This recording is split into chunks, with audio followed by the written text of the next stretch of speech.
Em 1966, na Inglaterra, a seleção espanhola entrou na Copa do Mundo como campeã europeia, Euro 1964. Com um elenco que combinava veteranos experientes que dominaram a Europa com o Real Madrid e jovens talentos no auge de suas carreiras, esperava-se que La Roja alcançasse grandes feitos, com um estilo de jogo baseado em técnica individual apurada e um espírito de luta inabalável. Representavam uma nação futebolística no auge de sua forma em nível de clubes. Embora o resultado final não tenha sido o esperado, com a eliminação na fase de grupos, aquela geração de jogadores, conhecida como a geração Yeye do Real Madrid, combinada com estrelas que se transferiram para a Itália, deixou uma marca indelével.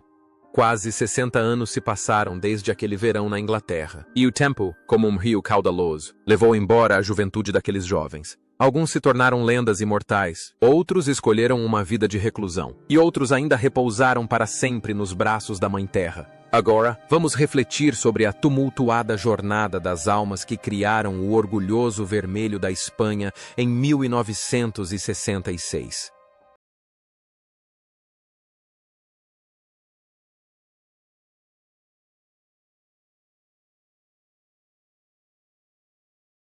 José Ángel Iribar foi uma figura imponente no gol da Espanha em 1966, aos 23 anos. O Basco, apelidado de El Chopo, o alemão, era uma barreira insubstituível, com sua altura ideal, longo alcance e notável serenidade. Iribar não só agarrava a bola, como também dominava o espaço com uma majestade rara. Naquele torneio, embora a Espanha tenha sido eliminada precocemente, Iribar jogou os 270 minutos completos, demonstrando reflexos excepcionais e comandando a defesa, tornando-se uma sólida fonte de apoio moral para seus companheiros de equipe contra os ataques ferozes da Argentina e da Alemanha Ocidental. Após a Copa do Mundo de 1966, a carreira de Iribar tornou-se sinônimo de lealdade inabalável ao Athletic Bilbao. Ele se tornou uma lenda viva no estádio San Mamés, com 18 temporadas de serviço, detendo o recorde de jogos disputados na história do clube. Mas Iribar era mais do que apenas um jogador, ele era um símbolo do orgulho basco. Sua imagem carregando a bandeira basca e currinha para o campo em 1976, quando ela ainda não era totalmente legalizada após a ditadura, tornou-se um momento histórico, transformando-o em um herói no coração do povo da região. Após se aposentar do futebol, Iribar não abandonou o esporte, mas passou a ser treinador e representante do clube. Sua vida foi uma linha reta de dedicação, livre de escândalos e alarde. Ele viveu de forma simples e humilde, assim como seu antigo estilo de jogo. A calma e a firmeza de O Álamo no gol parecem refletir perfeitamente sua vida. Em campo, ele era o goleiro mais confiável. Fora de campo, era o guardião da chama da identidade e cultura de sua terra natal. Iribar é a prova de que um grande jogador não precisa de jogadas vistosas, mas apenas de sinceridade e lealdade.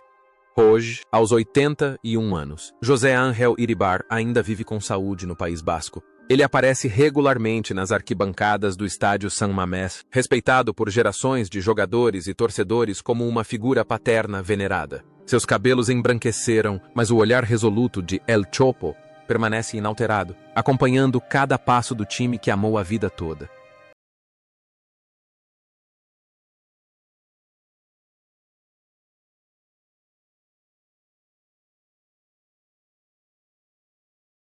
Manuel Sanchís Martínez, ao Sanchís Senhor, chegou à Copa do Mundo de 1966 no auge de sua carreira, aos 28 anos. Lateral, com espírito de guerreiro ofensivo. Ele fez maravilhas ao marcar o primeiro gol da Espanha contra a Suíça. Com seu estilo destemido, agressivo e tecnicamente apurado, Sanchís personificava o espírito do Real Madrid da época, elegante e tenaz. Ele foi um dos jogadores-chave da geração Yeye, que conquistou a Liga dos Campeões da UEFA naquele mesmo ano.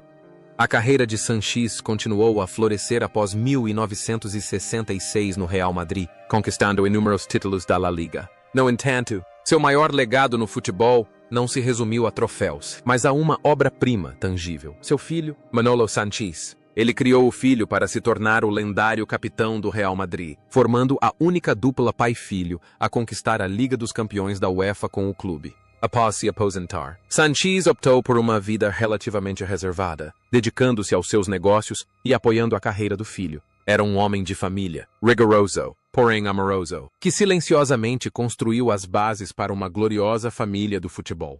Força e senso de continuidade são os fios que conectam Sanchís como jogador e Sanchís na vida cotidiana. Em campo, ele supera obstáculos para que seus companheiros de equipe brilhem. Na vida, ele abre caminho para que seu filho alcance o ápice da glória. Ele é o exemplo perfeito de um grande pai e mentor nos bastidores. No entanto, o ciclo de nascimento, envelhecimento, doença e morte não poupa ninguém. Em 28 de outubro de 2017, Manuel Sanchís faleceu aos 79 anos devido a uma embolia pulmonar. Sua morte deixou uma dor imensurável na família do Real Madrid. Ele não era apenas um zagueiro excepcional, mas também o fundador de uma linhagem real no futebol espanhol.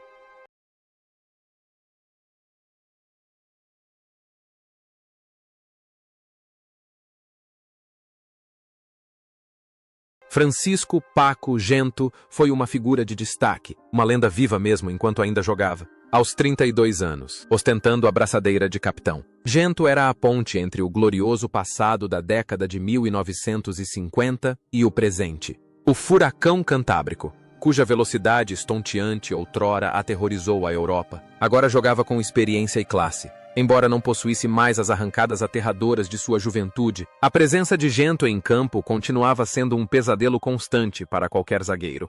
Ele era a alma, o símbolo da vontade de vencer. Após a Copa do Mundo de 1966, Gento continuou a se dedicar ao Real Madrid por mais alguns anos antes de se aposentar com um recorde inédito, o único jogador na história a conquistar 6 Copas da Europa. Depois de deixar os gramados, Gento levou uma vida tranquila e foi muito respeitado. Ele não seguiu carreira como técnico de alto nível, mas dedicou seu tempo a ser embaixador e, mais tarde, presidente honorário do Real Madrid após a morte de seu amigo Alfredo Di Stéfano. Gento viveu uma vida exemplar e humilde, apesar de possuir a maior coleção de títulos do mundo. Raramente falava de si mesmo, sempre focando em seus companheiros de equipe e no time como um todo. Existe um contraste interessante entre Gento dentro e fora de campo. Em campo, ele é extremamente rápido e impetuoso como uma tempestade, mas fora dele, é calmo, gentil e tranquilo. Ele é como uma árvore antiga que oferece sombra, testemunhando os altos e baixos da história do futebol enquanto mantém sua serena compostura. Mas então, até mesmo a lenda das lendas teve que chegar ao fim. Em 18 de janeiro de 2022, Francisco Gento faleceu tranquilamente enquanto dormia, aos 88 anos. Sua morte marcou o fim da era mais romântica do futebol mundial. Seu legado não é apenas uma série de recordes imbatíveis, mas também uma lição de perseverança e a humildade de um verdadeiro craque.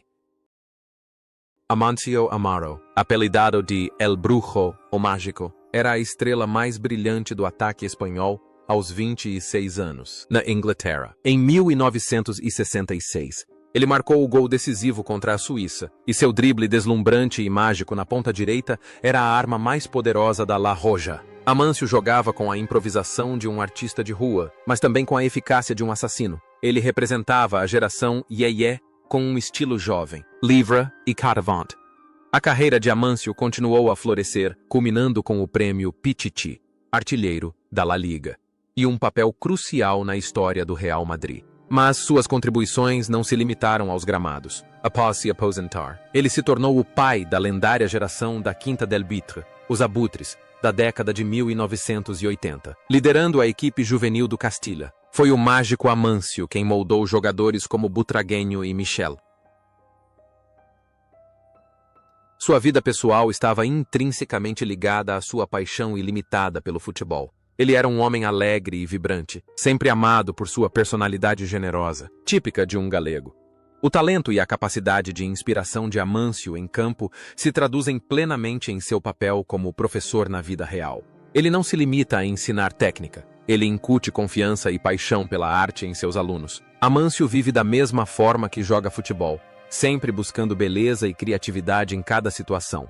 No entanto, uma triste notícia chegou em um dia de primavera. Em 21 de fevereiro de 2023, Amancio Amaro faleceu aos 83 anos, apenas um ano após assumir o cargo de presidente honorário do Real Madrid. A partida do mágico deixa um grande vazio, mas a magia que ele criou em campo e no banco de reservas será para sempre um conto de fadas a ser narrado por gerações.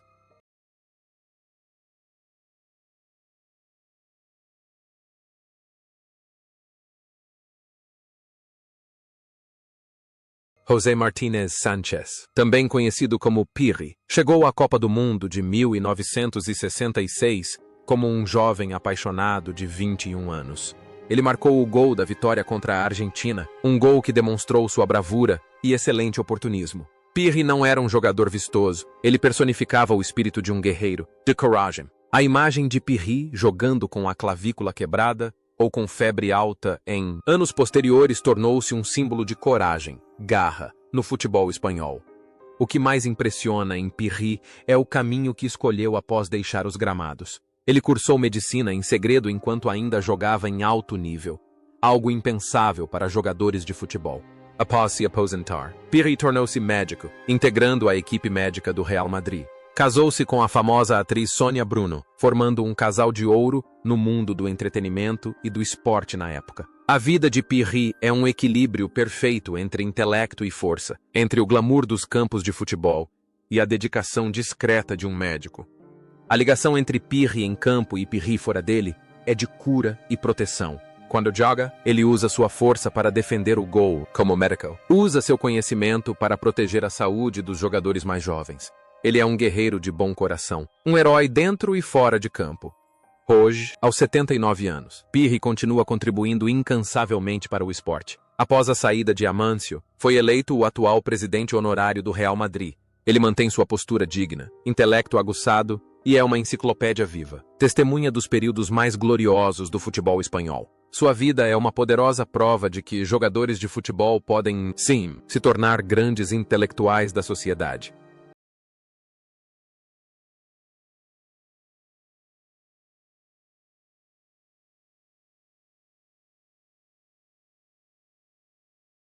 Luis Suárez Miramontes, Luisito, foi o único craque espanhol de nível mundial a jogar no exterior, pela Inter de Milão, na Copa do Mundo de 1966.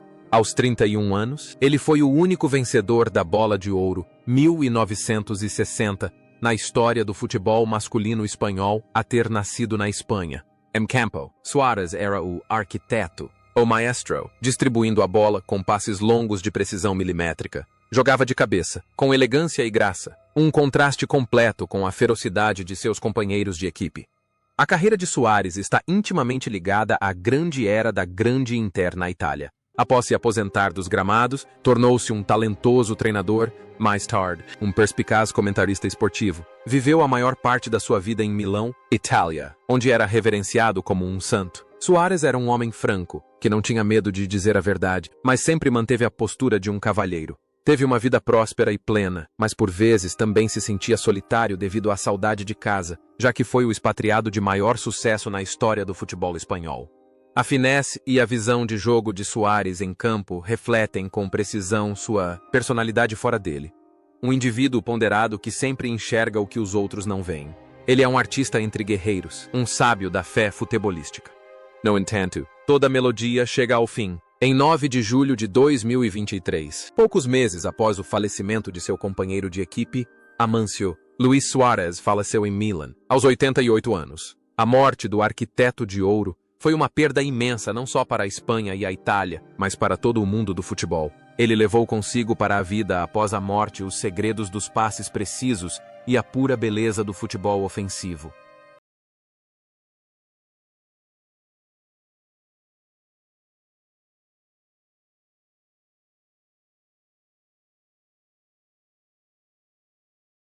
Na Copa do Mundo de 1966, Ignacio Zoco, do Espanhol, personificava a força e a tenacidade no meio-campo da Espanha. Aos 26 anos, com sua estatura imponente e passada larga, Zoco era como uma torre de vigia protegendo a defesa. Jogou os 90 minutos completos em todas as 3 partidas, concentrando-se em suas funções defensivas, desarmes e recuperação de bola, sem jogadas vistosas. Zoco era um guardião leal, fornecendo a base para que craques como Amâncio e Suárez brilhassem. Sua solidez e disciplina eram características típicas do Real Madrid durante a era Yeye. A carreira de Zoco foi inteiramente dedicada à camisa branca do Real Madrid até sua aposentadoria. Mas o que o público mais se lembra de Zoco é seu casamento de conto de fadas com a famosa cantora Maria Ostiz. A combinação de um jogador de futebol robusto e forte com uma cantora doce e refinada criou um casal Beckham-Victoria, na Espanha dos anos 70. Zoco era conhecido como um cavalheiro educado e humilde. Após se aposentar dos gramados, optou por não se tornar treinador, mas sim atuou como delegado de jogo do Real Madrid por quase 20 anos. Ele era o homem que ficava no túnel, cumprimentando os jogadores, um símbolo de hospitalidade e tradição do clube. Há um contraste interessante na vida de Zoco. Em campo, ele era uma rocha dura e resoluta, mas fora de campo, era um marido romântico e um treinador atencioso e carinhoso. Dedicou sua vida ao serviço, desde as funções defensivas em campo até a administração da casa na velhice. No entanto, essa jornada dedicada chegou ao fim em 28 de setembro de 2015. Ignácio Zoco faleceu aos 76 anos após uma longa batalha contra a doença. Sua morte, pouco depois de deixar o cargo de representante de jogo, destavou os torcedores do Real Madrid. Ele partiu, levando consigo a imagem de um veterano leal, que permaneceu fiel até o último suspiro.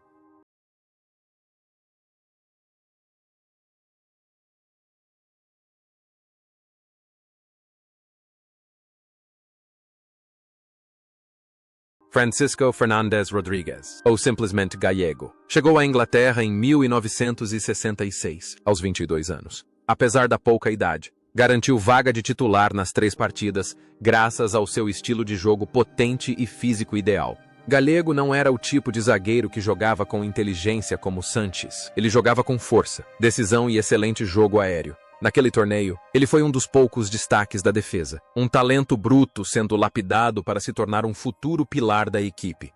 Após a Copa do Mundo, Gallego se transferiu para o Barcelona e se tornou uma das maiores lendas da história do clube catalão. Ele era considerado um gigante na defesa, renomado por sua resiliência e qualidades de liderança. Sua carreira foi longa e duradoura, e ele testemunhou os altos e baixos do Barça antes da era Cruyff. Após se aposentar, Gallego viveu uma vida relativamente tranquila em sua Andaluzia natal. Ele se envolveu com o desenvolvimento de jovens jogadores e ocasionalmente comparecia a eventos de ex-jogadores. Era respeitado por sua franqueza e honestidade, uma característica das pessoas do sul da Espanha. A força inabalável de Gallego em campo refletia sua vida. Ele era um pilar de apoio para sua família e um símbolo de lealdade aos olhos de seus torcedores. Evitando os holofotes da mídia, Gallego escolheu uma vida tranquila, desfrutando de sua velhice em meio aos laranjais e olivais de sua terra natal. Hoje, aos 80 anos, Gallego ainda está vivo e bem. Ele é uma das últimas testemunhas vivas da geração de ouro do Barcelona, 2 anos 70 e da seleção espanhola de 1966. Embora o futebol moderno tenha mudado consideravelmente, a imagem de um zagueiro central implacável, que jogava com paixão e frieza, permanece uma valiosa lição para as futuras gerações. Luis del Sol Cascahares, apelidado de Sete Pulmoni, 7 pulmões, pelos italianos, foi o motor inesgotável da Espanha na Copa do Mundo de 1966. Aos 31 anos, Del Sol já era uma estrela consagrada na Juventus. Ele trouxe energia ilimitada ao torneio, percorrendo todo o campo e conectando defesa e ataque. Embora a Espanha tenha sido eliminada precocemente, o espírito de luta tenaz de Del Sol nas 2 partidas que disputou é inegável. Ele era a combinação perfeita da técnica espanhola com a disciplina tática do futebol italiano. A carreira de Del Sol foi uma jornada gloriosa por 3 grandes clubes: Real Betis, Real Madrid e Juventus. Ele foi o primeiro jogador espanhol a alcançar tamanho sucesso na Série A, após se aposentar. Retornou ao seu antigo clube, o Real Betis, assumindo diversas funções, de secretário técnico a treinador. É considerado o maior jogador da história do Betis, um ícone da cidade de Sevilha. Sua vida foi marcada pela simplicidade e humildade. Sempre recusou elogios exagerados e preferiu ser lembrado como alguém que sempre se dedicou ao máximo pela equipe. A perseverança e a dedicação de os 7 pulmões em campo refletem quem ele era fora dele. Ele se dedicou completamente ao futebol, à sua família e ao clube que amava. Foi uma ponte entre as culturas do futebol espanhol e italiano, abrindo caminho para que jogadores pudessem atuar no exterior. No entanto, em 20 de junho de 2021, Luis del Sol faleceu aos 86 anos. Sua morte deixou uma tristeza imensurável em ambas as nações do futebol. Torcedores do Betis e da Juventus se curvaram diante de seu caixão, dando adeus a uma lenda que dedicou toda a sua vida à corrida e contribuiu incansavelmente para o esporte. Joaquim Peiro, apelidado de El Galgo, o cão, por sua passada larga e velocidade graciosa. Chegou à Copa do Mundo de 1966 no auge de sua forma na Inter de Milão. Aos 30 anos, era um dos jogadores de ataque mais modernos de sua época. Alto, tecnicamente talentoso e extremamente inteligente. Nos 2 jogos na Inglaterra, Peiró demonstrou finesse no domínio de bola, traga um toque extravagante e romântico ao jogo de sua equipe. Ele fez parte do lendário elenco da Grande Inter, onde aprendeu a vencer com máxima eficiência. Após uma brilhante carreira como jogador na Itália e no Atlético de Madrid, Peiró tornou-se um treinador de grande sucesso, particularmente durante sua passagem pelo Málaga, onde conquistou a Copa Intertoto. Era conhecido por sua postura cavalheiresca à beira do campo. Calmo, reservado, mas incrivelmente perspicaz. Fora de campo, Peiró era um homem de família, vivendo uma vida privada e evitando controvérsias. Era respeitado por seus jogadores como uma figura paterna e um sábio mentor. Sempre acreditou que o futebol era um jogo de intelecto, não apenas de força bruta. A elegância e a inteligência de El Cão, em campo, se traduziam em sua perspicácia e compostura na vida. Ele nunca deixou que as emoções se sobrepusessem à razão, mantendo sempre um equilíbrio admirável. Peiró é um exemplo de jogador que soube se adaptar com sucesso após a aposentadoria, preservando sua reputação por meio de seu caráter nobre. No entanto, a jornada deste cavalheiro elegante chegou ao fim em 18 de março de 2020. Joaquim Peiró faleceu em Madrid, aos 84 anos, após um longo período de saúde debilitada. Sua morte ocorreu em meio a uma pandemia, o que torna a situação ainda mais triste. O futebol espanhol perdeu um de seus maiores ídolos, um homem que imprimia elegância a cada movimento em campo.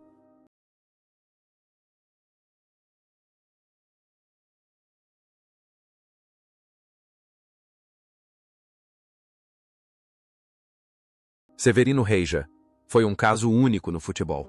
Um jogador que dedicou toda a sua carreira a um único clube. Na Copa do Mundo de 1966, aos 27 anos, era o lateral esquerdo titular da Espanha, conhecido por sua velocidade e arrancadas ofensivas pela lateral, uma qualidade relativamente nova na época.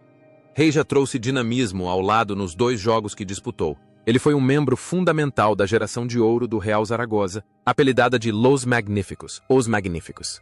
Após o fracasso na Inglaterra, Reija dedicou toda a sua carreira ao Zaragoza até se aposentar. Recusou várias propostas tentadoras de grandes clubes como Real Madrid e Barcelona para permanecer no time de sua cidade natal. Depois de se aposentar, Reija não seguiu carreira como treinador, optando por uma vida tranquila longe dos holofotes. Tornou-se um torcedor fiel, sempre acompanhando o time das arquibancadas. Sua vida é um exemplo de lealdade e contentamento com o que conquistou.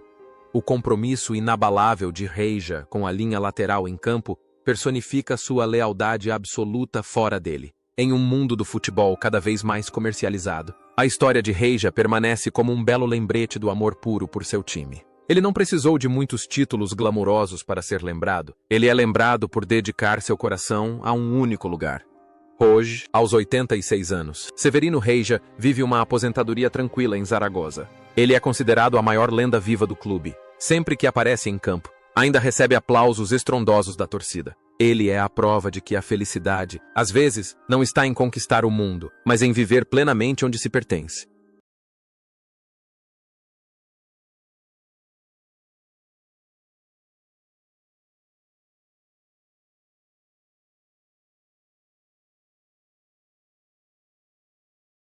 Marcelino Martínez Cao, frequentemente chamado apenas de Marcelino, chegou à Copa do Mundo de 1966 como um herói nacional.